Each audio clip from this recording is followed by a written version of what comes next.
India का इतिहास बहुत पुराना और रोचक है। ये हजारों साल पुराना है। इंडियन सबकॉन्टिनेंट सिविलाइजेशन का पालनारा है। यहाँ कई राज्यों का उदय और पतन हुआ है। ये अलग अलग संस्कृतियों, भाषाओं और धर्मों की भूमि रही है। इंडिया की कहानी प्रागैतिहास से शुरू होती है। सबूत बताते हैं कि शुरुआती मानव यहाँ 65,000 साल पहले रहते थे। समय के साथ ये शुरुआती लोग शिकार और भोजन इकट्ठा करने से खेती करने लगे। ये बदलाव मानव इतिहास में एक महत्वपूर्ण कदम था। इससे लोग एक जगह रहने लगे और सभ्यताओं का विकास हुआ। सिंधु घाटी सभ्यता लगभग 3300 ईसा पूर्व में उभरी।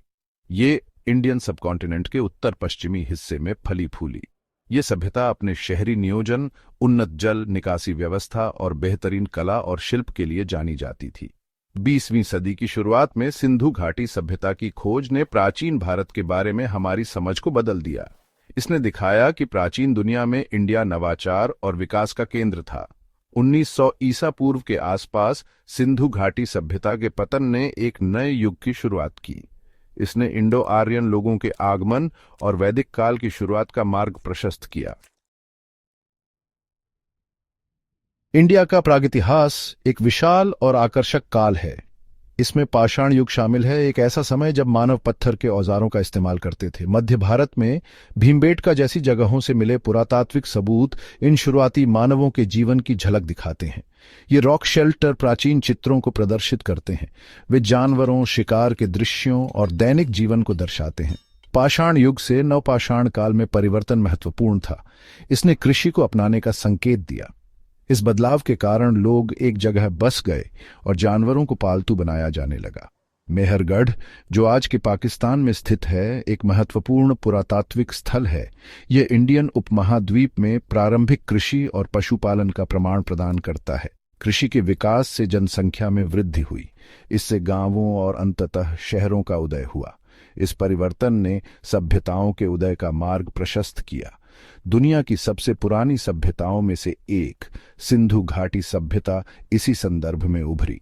इसने इंडियन उपमहाद्वीप के इतिहास में एक नए अध्याय की शुरुआत की। सिंधु घाटी सभ्यता, जिसे हड़प्पा सभ्यता भी कहा जाता है, एक कांस्य युगीन सभ्यता थी। यह लगभग 3300 ईसा पूर्व से 1900 ईसा पूर्व तक इंडियन उपमहाद्वीप के उत्तर पश्चिमी भाग में फली फूली। यह सभ्यता अपने समय की सबसे उन्नत सभ्यताओं में से एक थी। यह अपने शहरी नियोजन, परिष्कृत जल निकासी व्यवस्था, मानकीकृत बाट और माप और एक ऐसी लेखन प्रणाली के लिए जानी जाती थी जिसका आज तक अर्थ नहीं निकाला जा सका है।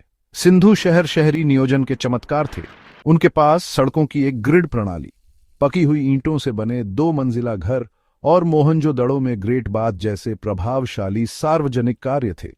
इंडोर शौचालयों और एक विस्तृत जल निकासी व्यवस्था की खोज उच्च स्तर की स्वच्छता और शहरी विकास का सुझाव देती है। सिंधु के लोग कुशल कारीगर थे। उन्होंने सुंदर मिट्टी के बर्तन, जटिल आभूषण और प्रभावशाली कांस्य मूर्तियां बनाईं। व्यापार उनके समाज में एक महत्वपूर्ण भूमिका निभाता था। मेसोपोटामिया और अन्य क्षेत्रों के साथ व्यापारिक संबंधों के प्रमाण मिले हैं। हालांकि सिंधु घाटी सभ्यता का 1900 ईसा पूर्व के आसपास पतन हो गया। इसके पतन के सटीक कारणों पर अभी भी बहस चल रही है, लेकिन जलवायु परिवर्तन, नदी के बदलते रास्ते और संभवतः आक्रमण जैसे कारकों ने इसमें योगदान दिया होगा। भाग 4, वैदिक काल, भजन और अनुष्ठान। सिंधु घाटी सभ्यता के पतन के बाद इंडियन उपमहाद्वीप पर एक नए युग की शुरुआत हुई, वैदिक काल। यह काल, जिसका नाम वेदों, पवित्र भजनों, प्रार्थनाओं और अनुष्ठानों के संग्रह के नाम पर रखा गया है, लगभग 1500 ईसा पूर्व से 500 ईसा पूर्व तक फैला हुआ है। आर्य, जो कि देहाती लोगों का एक समूह था, इसी काल के दौरान इंडियन उपमहाद्वीप में आकर बस गए। वे अपने साथ अपनी भाषा, विश्वास और सामाजिक संरचना लेकर आए। वेद वैदिक लोगों के धार्मिक और सामाजिक जीवन में बहुमूल्य अंतर्दृष्टि प्रदान करते हैं। वे इंद्र, अग्नि और सूर्य सहित देवताओं के एक समूह की पूजा करते थे और विस्तृत अनुष्ठान और यज्ञ करते थे। वैदिक समाज 4 वर्णों या वर्गों में विभाजित था: ब्राह्मण या पुजारी, क्षत्रिय, योद्धा, वैश्य जो व्यापारी थे, और शूद्र मजदूर। वैदिक काल में संस्कृत भाषा का विकास हुआ। संस्कृत भारत की शास्त्रीय भाषा बन गई और भारतीय साहित्य, दर्शन और धर्म के विकास में महत्वपूर्ण भूमिका निभाई। कर्म, धर्म और पुनर्जन्म की अवधारणाएं, जो बाद में हिंदू धर्म का केंद्र बन गईं, इसी काल में उभरी। भाग 5। नए धर्मों का उदय, बौद्ध धर्म और जैन धर्म। 6ठी शताब्दी ईसा पूर्व तक नए धार्मिक और दार्शनिक विचारों ने वैदिक परंपरा को चुनौती देना शुरू कर दिया। इस युग में नए धर्मों का उदय हुआ, बौद्ध धर्म और जैन धर्म। सिद्धार्थ गौतम, जो बुद्ध के नाम से जाने गए, ने बौद्ध धर्म की स्थापना की।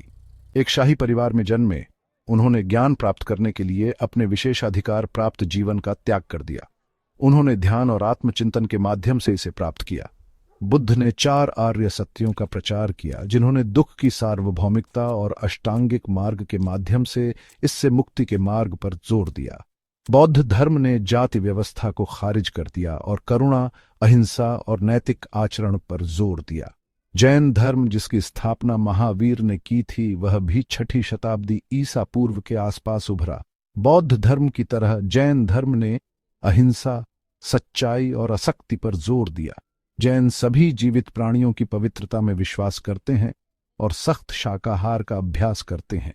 बौद्ध धर्म और जैन धर्म दोनों ने लोकप्रियता हासिल की और पूरे भारत और उसके बाहर फैल गए।